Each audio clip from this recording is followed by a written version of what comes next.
di mana ketika ada pengembang yang ingin bagaimana mau Pulau Seribu ya, dengan memanfaatkan laut dangkal yang ada di pulau ini terhalang, terbentur dengan aturan regulasi dari Kementerian Lingkungan Hidup. Ya, nah itulah kadang-kadang pulau ini harus bangun semacam ini untuk kearifan lokalnya. Kalau yang tadi pengembang itu kan terbentur juga dengan aturan, nah itu akan lama.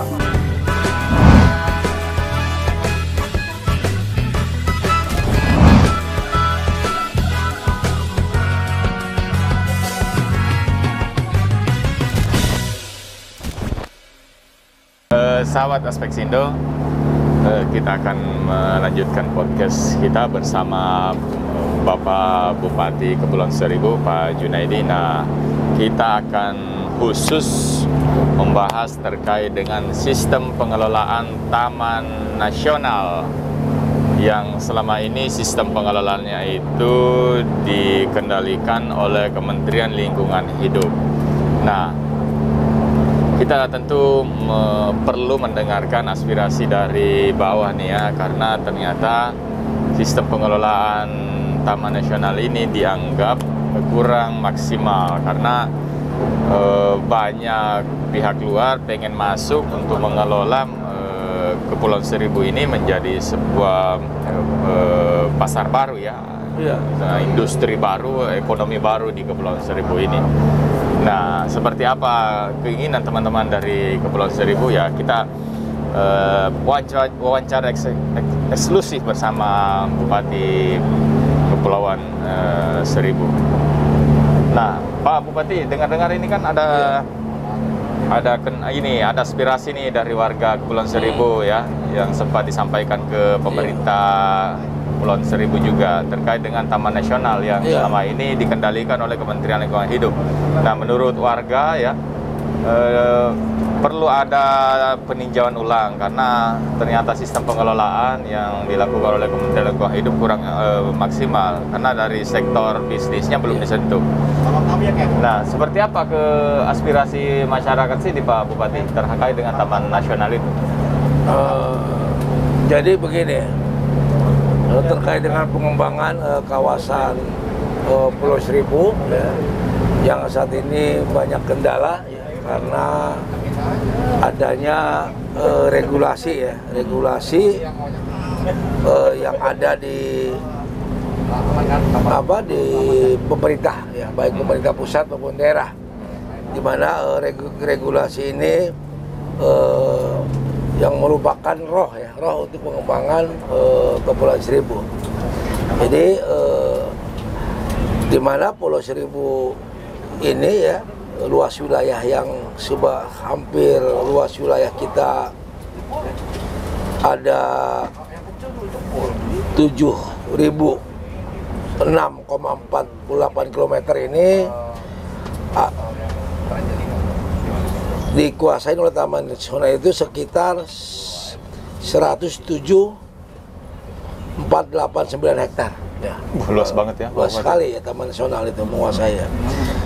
Di mana di Pulau Seribu itu ada 6 zona pulau ya, sesuai dengan rencana tata ruang ya, ada 6 ya, ada zona perumahan, ada zona hijau, ada zona konservasi ya, 8 zona konservasi, 11 zona perumahan, 38 subzona hijau, 1 subzona terminal, 1 subzona pertambangan, 47 subzona perdagangan. Nah, banyak pengembang yang ingin bagaimana Pulau Seribu itu menjadi kawasan pariwisata yang mungkin bisa sama dengan pulau-pulau lain, bahkan yang melebihi ya, bahkan bisa melebihi daripada negara. Di mana ketika ada pengembang yang ingin bagaimana mau Pulau Seribu ya, dengan memanfaatkan laut dangkal yang ada di pulau ini terhalang ya, terbentur dengan aturan regulasi dari Kementerian Lingkungan Hidup ya. Di sana ada PP ya, ada peraturan pemerintah nomor 28 ya, dan PP 108 tahun 2015 tentang pengelolaan kawasan suaka alam dan kawasan persawahan alam. Nah, sini terkendalanya. Oh, itu hadirnya zona Taman Wisata Nasional itu adanya ya, menghambat Ya. investasi ya Pak Bupati? Menghambat kalau menurut saya ya. Karena pengembang ini bagaimana membangun itu tidak di kawasan pulau, tetapi membangun di kawasan laut dangkal. Laut dangkal. Ini yang ingin pengembang ini membangun suatu kawasan, baik kawasan bisnis maupun kawasan perdagangan kan gitu. Nah ini yang ingin. Oh hadirnya taman wisata atau taman nasional ini melarang itu ya Pak Bupati ya? Mereka bukan melarang, artinya harus memenuhi aturan dan dalam hal ini ya setiap orang yang akan memanfaatkan lahan itu harus sewa yang kedua gitu. Yang kedua setiap bangunan yang akan dilakukan pembangunannya harus mengacu kepada ketentuan yang ada di Kementerian Lingkungan Hidup, dalam arti harus ramah lingkungan.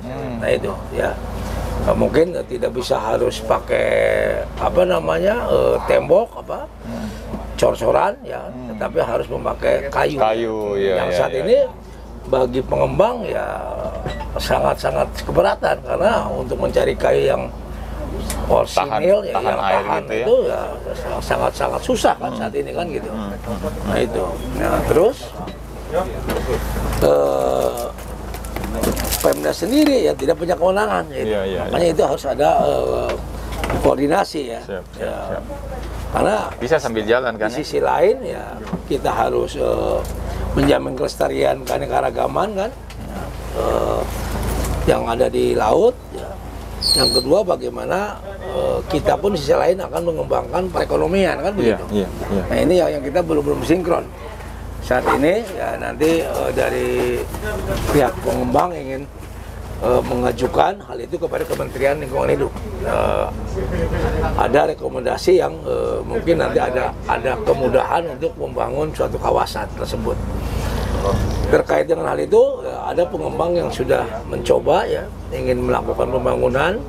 Kami sudah melakukan konsultasi publik ya, alhamdulillah antusias warga itu sangat luar biasa untuk mendukung itu sebagai kota perdagangan dan bisnis.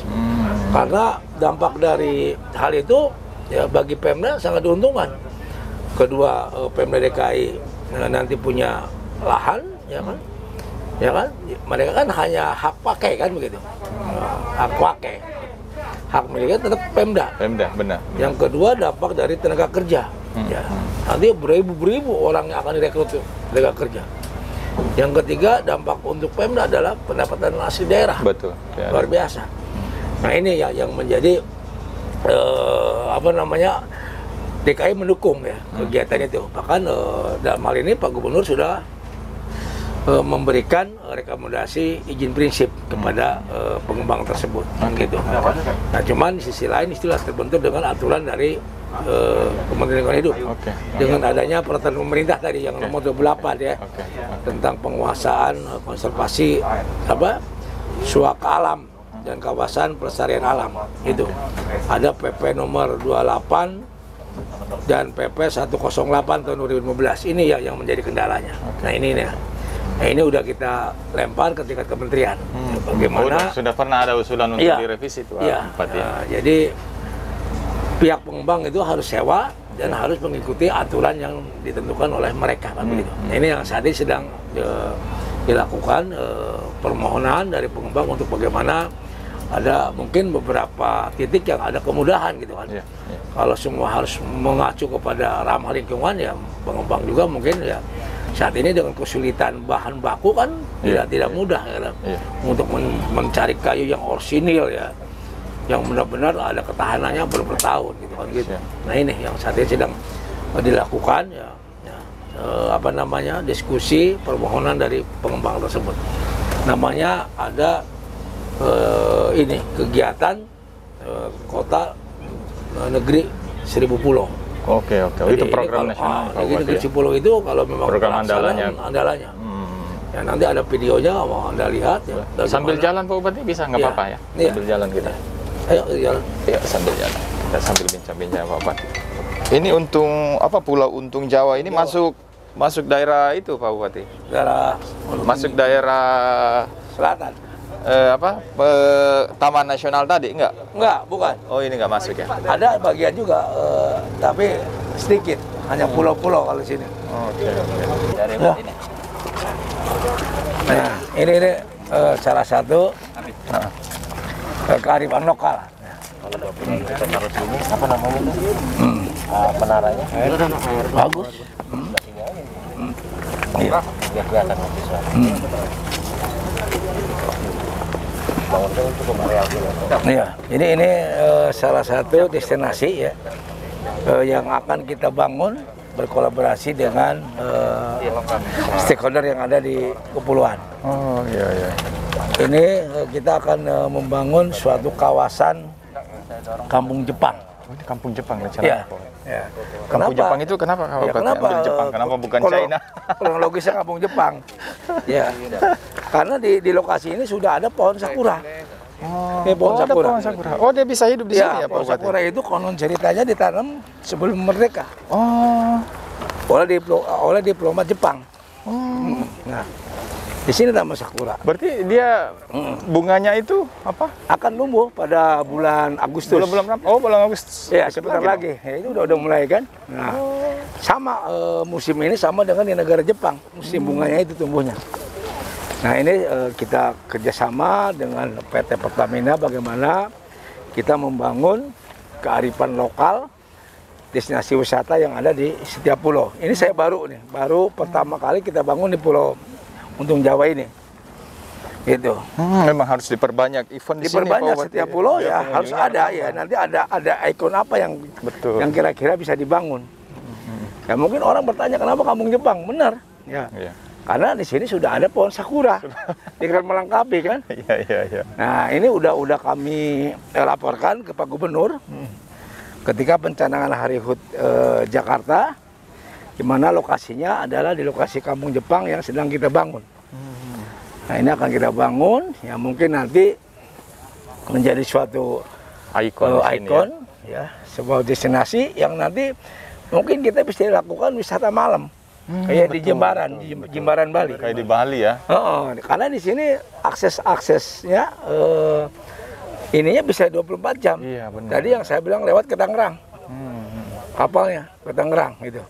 Jadi kalau jam berapa aja bisa di sini. Nah, jadi sangat potensial itu. Sangat potensi. Karena di sinilah nanti saya harapkan perekonomian meningkat, baru, kan? kesejahteraan juga meningkat warga. Nah, ini nanti kios-kios ini untuk warga. Oh iya, sudah ada kiosnya malah ya. Iya. Nah, ini saya ingin setiap pulau membangun apa di sini, Pak? Nah, saya ingin satu lagi yang belum terlaksana, membangun pagoda di sini nih. Oh, ada pagodanya. Nah, ini baru ininya, baru konsepnya nanti ada pagoda nih. Lagi nyari CSR lagi. Iya. Ya kita. Oh, jadi ngandalin CSR ya? CSR, Pak. Bagus dong, nggak mengganggu APBD kan? Nah, itu repot Pak APBD kita bertanggung jawabannya. Foto yang baru nih, Pak. Nah, ini foto yang baru dari bangun, dari CSR, dari apa nih? Dari Patraniaga ya. Mudah-mudahan ini ya menjadi tujuan wisata ya, yang luar biasa. Saya ingin ada wisata malam di pulau yang bisa dijangkau dari darat dalam 24 jam. Setuju Pak. Iya. Orang cari suasana pantai ini kan kita daerah bahari kan, nggak harus di... Ini pantainya luas kan? Iya. Nggak harus ke Jimbaran kita. Iya, betul. Ya, ke Bali kan berapa gitu. Oh, ini spot fotonya nih.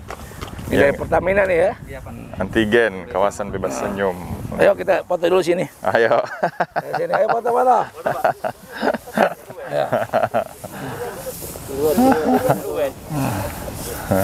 Ya, ini persiapan, ini belum diresmikan. Belum. Ini belum diresmikan. Ya, nanti mungkin pada tanggal 7 Agustus lah kita peresmian. Saya inginnya peresmian juga malam hari gitu kan. Malam ya. Betul. Nanti ada lampu-lampu kita pasang ya.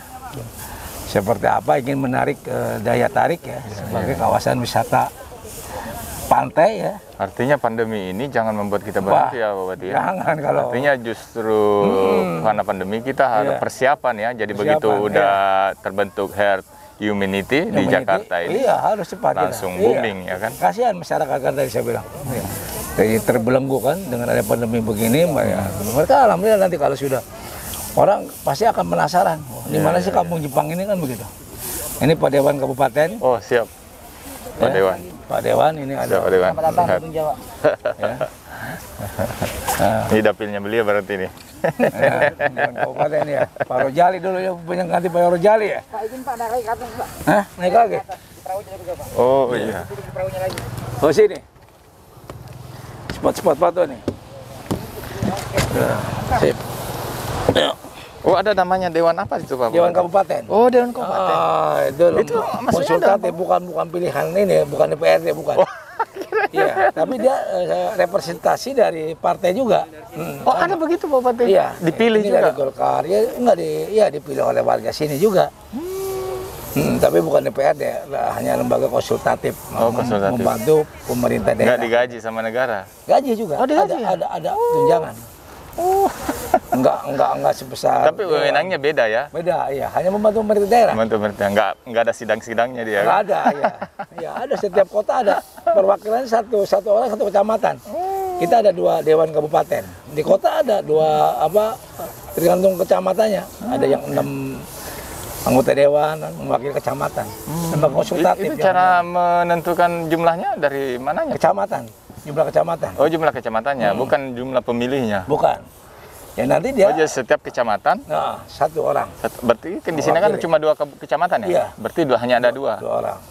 Dewan kabupaten. Dewan Kabupaten. Menarik juga ya. Lucu ini memang otonomi di provinsi beda gitu. Jadi saya ingin mengembangkan bagaimana setiap pulau itu punya ikon ya. Iya, tujuan wisata yang bisa dibanggakan gitu. Habis ini saya ingin membangun di kawasan Pulau Lancang nih, membangun suatu monumen ya. Monumen ya, mengenangnya jatuhnya pesawat Sriwijaya Air. Oh, di sini Bang. Enggak, di sana nanti di Pulau Lancang. Di Pulau Lancang ya? Iya, di Pulau Lancang ada. Di sana yang untuk mengenang itu ya. Jadi nanti kita membuat apa kayak gitu kan. Ornamen. Memang jatuhnya dekat sana ya Pak Bupati? Dekat ya, antara Pulau Lancang dengan Pulau Laki. Pulau Lancang, Pulau Laki. Pertengahan itu. Di sana ada suatu bukit bagus tuh. Kalau kita bangun suatu monumen yang nanti orang bisa melihat tuh itu nunjuk begitu kan? Iya benar. Nah, itu yang saya memang itulah kita. Memang itu yang harus dibangun di Pulau Seribu itu memang wisata fokusnya. Itu begini gitu kan. Caranya dia ada kuliner juga kan begitu. Nah ini yang saya ingin bagaimana ya pulau ini harus ada. Ya, ya kan what to do, what to see kan, apa yang dilihat, apa yang dikerjakan kan gitu. Iya. Kalau kita nggak ada yang lihat ya buat apa kan ke pulau itu? Apa yang mengerjakan ya? Orang di sini kan bisa main, bisa lihat Nemo tuh. Iya. Ikan Nemo, bisa snorkeling, bisa diving. Ya kan? Surfing juga mungkin di sini ada ombak-ombaknya juga. Iya. Di sana saya lebih suka gini panas-panasan begini, kita kan kena matahari nih. Ya, nah itulah kadang-kadang pulau ini harus bangun semacam ini untuk kearifan lokalnya. Iya. Kalau yang tadi pengembang itu kan terbentur juga dengan aturan. Nah itu akan lama. Mungkin bahkan yang pengembang itu ya, yang apa lokasi kawasan ya. Taman Nasional itu ya Pak? Iya. Nah Pak Bupati, bagaimana kelanjutan dari itu Pak Bupati? Dengar-dengar kan sudah pernah melakukan lobby-lobby ke pusat ya? Sudah melakukan ya peninjauan langsung dengan pihak ketiganya ya, dan dari jajaran kementerian, dari Kementerian Lingkungan Hidup, dari Kementerian Kelautan juga sudah melakukan bagaimana pembangunan ini bisa berjalan kan, yang tentunya mereka juga akan bagaimana bisa membantu ya dengan aturan yang ada kan begitu kan gitu ya. Alhamdulillah ya. Saya sedang dibahas di tingkat KKP Menteri Kelautan ya.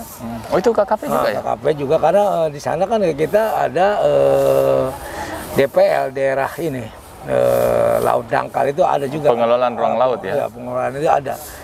Nah, makanya dari KKP ya dari Kementerian Lingkungan Hidup ya mereka sedang membahasnya. Ya mudah-mudahan ada kemudahan-kemudahan yang bisa dilakukan oleh pengembang ini ya untuk membangun negeri 1000 pulau kan gitu. Nanti kalau sudah jadi ya luar biasa. Itu Pak Bupati kalau udah untuk itu. Jadi memang pengembangan ini faktor yang menghambat yang tadi itu ya Pak Bupati ya. Iya, karena ada apa kawasan jadi kawasan Taman Nasional itu ya. Jadi ini kena masuk juga ini berarti Pak Bupati. Ini enggak, di daerah Ini sini enggak ya? daerah sini enggak. Hanya daerah utara. Mereka di sini hanya punya pulau sebelah sana. Oh, ini kita di daerah selatan ini ya? Oh, di daerah utara. Utara ya. Yang luar biasa, mereka punya turunan dari undang-undang pengolahan lingkungan hidup, mereka punya turunannya. Pemerintah daerah itu saat itu mungkin agak lupa apa ya. Padahal di dalam undang-undang pemerintahan daerah itu jelas gubernur mempunyai kewenangan semua kewenangan yang ada di laut kecuali Betul. kecuali minyak dan gas. Iya, kecuali minyak dan gas, gubernur punya wewenang, benar. Kewenangan seluruhnya kan, Benar. gubernur itu kan. 0 sampai 12 mil. Mil, ya itu. Cuman di situ harusnya setelah ada undang-undang pemerintah daerah itu ada turunannya, PP-nya. Rupanya laut dangkal nggak diatur. Berarti sebenarnya tadi payung hukum Kementerian Lingkungan Hidup juga bertentangan dengan ini dong, Undang-Undang Otonomi Daerah terkait dengan kewenangan itu kalau kita pengelolaan berdebat laut kan. itu ya. Iya. Oke. Ya harusnya ya otomatis karena nangin harusnya ya pemerintah pusat udah kan. Iya. Ya harus nanganin masalah gitu, masalah kerebutan kewenangan kan. Nah saya harap sebenarnya pulau itu akan berubah ketika ada pengembang yang membangun pulau, tidak merusak lingkungan yang ada.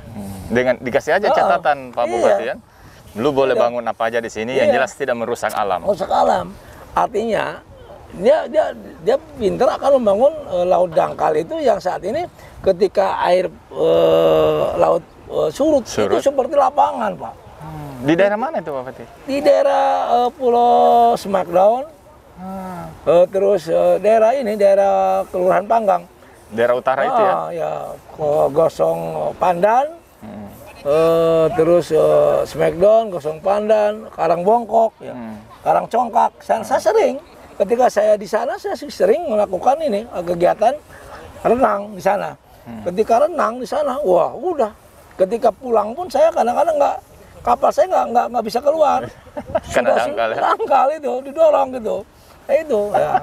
Itulah yang diatur oleh ini ya, oleh Kementerian Lingkungan Hidup itu ya. Tidak diatur. Nah itu sebenarnya di situ Mas, itu pulau luar biasa itu.